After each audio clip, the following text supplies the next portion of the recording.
আজকে আবার চলে এসেছি নতুন একটা ইনস্টলেশন নিয়ে। এই ইনস্টলেশনটা গেছিলাম চাকদায়। আর দেখতে পাচ্ছেন এই যে ইনডোর এই জায়গাটা বসানো হবে, আর এই যে মেশিনটা কী কোম্পানির মেশিন সেটাও দেখতে পারবেন। আর বাইরে চলে এসেছি, ঠিক এই যে আঙুল সোজাসুজি ফুটোটা হবে আর এই পাঁচটা করে আউটডোরটা বসে যাবে। এবার ভিতরে চলে যাচ্ছি, মেশিনটা দেখিয়ে দিচ্ছি আপনাদের। এই যে ইনভার্টার মেশিন, এই কী কোম্পানি সেটাও দেখতে পাচ্ছেন।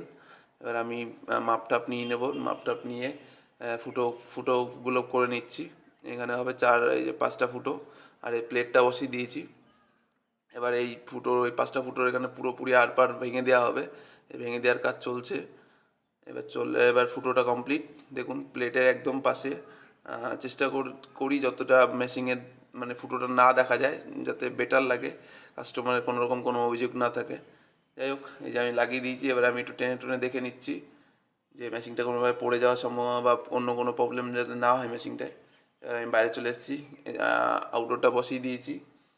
স্ট্যান্ডটা প্রথমে লাগিয়ে তারপরে আউটডোরটা বসিয়ে দিয়েছি, যেহেতু একটু বিকেল হয়ে বা সন্ধ্যে টাইপে হয়ে যাচ্ছিলো, তাড়াতাড়ি করছিলাম, তাই জন্য সব দেখাতে পারিনি।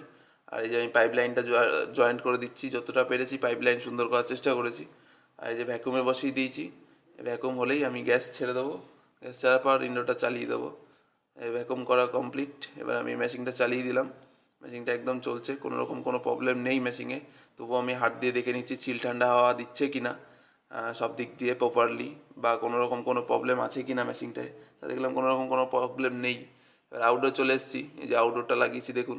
এবার উপর দিয়ে দেখিয়ে দিচ্ছি, ওইখানে আর নামলাম না, উপর দিয়ে যাতে একটু দেখতে সুবিধা হয়।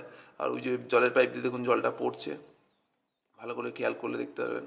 পাইপ লাইনটা দেখতেই পেয়েছেন। যাই হোক, thank you for the watching.